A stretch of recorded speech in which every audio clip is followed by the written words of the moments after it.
يا حنان يا حنان يا شربطات يا حنان الكوبايات يا حنان يا بلح بريمو يا حنان يتباع بالكيلو يا حنان يا بلح امهات يا حنان على عربيات يا حنان يا حنان يا حنان. السلام عليكم ورحمة الله وبركاته. دايما مش بتشوفوني، بتسمعوا صوتي بس حبيت اسلم عليكم واقول لكم كل سنة وانتم طيبين. اول تجربة ليا في حياتي ان انا اعمل كحك. كل سنة كانت والدتي الله يرحمها هي اللي بتعملها، وانا السنة دي ما كنتش ناوية اعمل خالص عشان والدتي يعني وكده، فقالوا انت لازم تحيي ذكراها وتعملي بادواتها وفي مكانها وفي نفس المكان. وهي دايما قبل ما تتوفى الله يرحمها كانت دايما موصياني يعني افرح وافرح البيت على طول. الحمد لله ان شاء الله هيبقى حلو واللي هياكلوا يقولوا لكم واقول لكم على المقادير وعلى كل حاجه ان شاء الله لما نتاكد ان هو تمام. كل سنه وانتم طيبين. ده كحك العيد، ده اول سنه انا هعمله في حياتي. انا دايما كنت بعمله انا ببقى مساعده لماما، بس دي اول سنه اكون انا لوحدي وبنوتي بتنقش معايا. ده الدقيق انا عملت 2 كيلو دقيق، هو دقيق الضحى، هو طبعا مش اعلان انا ماليش دعوه بيه، بس هو دقيق فعلا هو حلو في الكحك، حلو قوي. وبعدين انا ما نخلتهوش حتى عشان هو حلو، يعني بيقولوا ان هو منخول وكويس يعني. خلاص عملت دقيق الضحى وحطيت عليه شويه بيكنج باودر.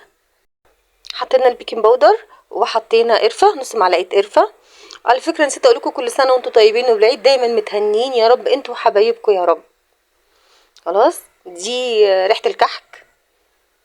في ب5 جنيه وفي ب10 جنيه حسب الكميه اللي انتوا هتعملوها، يعني مش بتزيد. ريحه الكحك بلاش تزيد علشان ممكن تمرر.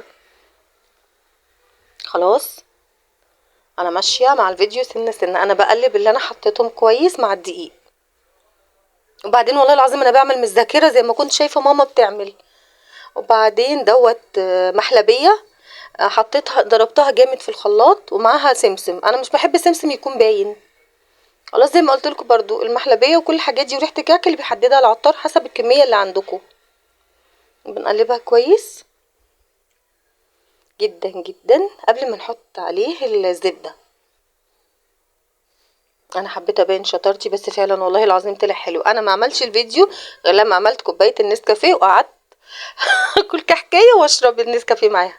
بس حلو جدا لو مشيتوا بالخطوات ديت هيبقى حلو. زي ما قلت لكم كام مره كلكم شطورات، بس احنا بنفكر بعض بكل حاجه. خلاص احنا كده حطينا كل الناشف، البيكنج باودر والقرفه وريحه الكحك والمحلبيه. اهم حاجه المحلبيه نضربها كويس قوي قوي في الخلاط بتاع البهارات، اهم حاجه. خلاص وبعدين الزبده انا فككتها بس مسخنتهاش على الاخر، انا فككت الزبده على النار.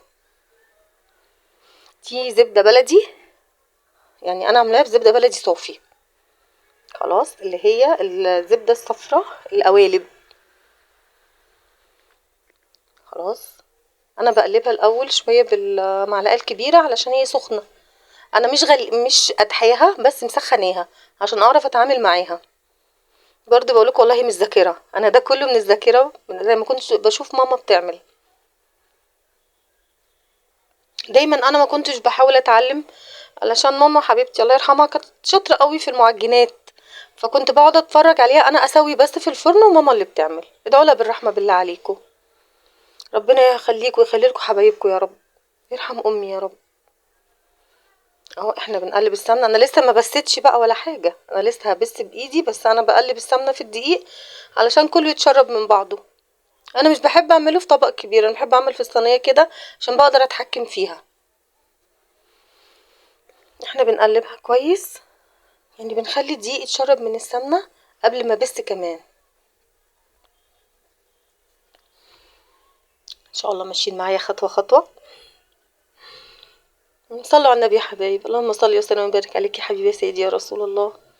زي ما قلت لكم الصلاه على النبي حلوه ليك وليا، اللهم صل وسلم وبارك عليك يا حبيبي يا سيدي يا رسول الله. هنبتدي نبس بقى، وحطيت ايدي رغم ان السمنه كانت سخنه شويه عشان اقدر اتحكم يعني في الدقيق واشوف كميه السمنه كميه الزبده عشان ما تزيدش. وانا عملت 2 كيلو وحطيت عليهم كيلو زبده، شلت منه حاجه بسيطه قوي بعدين رجعت حطيتها في الاخر. وينام وجميل وريحته حلوه وطعمه احلى والله. انا لسه بقلب ده كله، انا لسه ما ابتديتش البس. اهم حاجه نقلب كويس وهنبتدي البس بقى. انا قعدت ابس فيه اكتر من ربع ساعه بس بنفس الطريقه دي كده. يعني شوفي لو زعلانه من حد اعتبري ان هو ده اللي قدامك وانتي عماله ماسكاه. هنبسه كويس. معنى البس ان انتي بتخلي الدقيق يتشرب، الزبده يتشربوا من بعض، عشان كل كحكايه يبقى طعمها حلو وفيها الزبده بتاعتها وفيها كل حاجه. وبعدين نجاح العجينه من البس.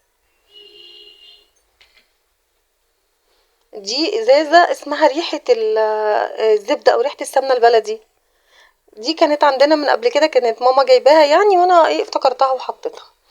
بعد كده احنا حاطين بره في كوبايه، حاطين نص كوبايه ميه وعليها نص معلقه سكر ونص يعني ربع معلقه ملح، وحطينا الخميره، كيس خميره العادي ده، وسبته لما خمرت. وبعد كده بلم بيه العجين في الاخر. في الاخر بنلم العجين دي. طبعا انا بسيت كتير طبعا، مش هجيب لكم كل البس يعني في الفيديو. ادي العجينه بعد ما بنلمها. ايوه كده بنفس الطريقه. صلوا على النبي يا حبايبي، اللهم صل وسلم وبارك عليك يا حبيبي يا سيدي يا رسول الله. وبعدين اهم حاجه عشان العجينه بتاعتك تنجح ان انت تصلي على النبي في البدايه وتسمي بسم الله. اهو انا قعدت بعد كده اهو بعمله بنفس الطريقه. انا وبنوتي بنعمل وبننقش.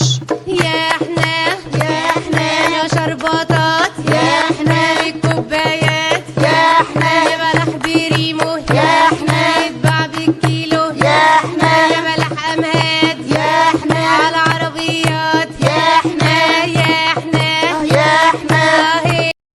بصوا يا حبايبي ده الفينش الاخير. انا سويته في فرن البوتاجاز العادي، وبعدين حطيته يبرد على الصينيه اللي محطوطه دي، يبرد شويه.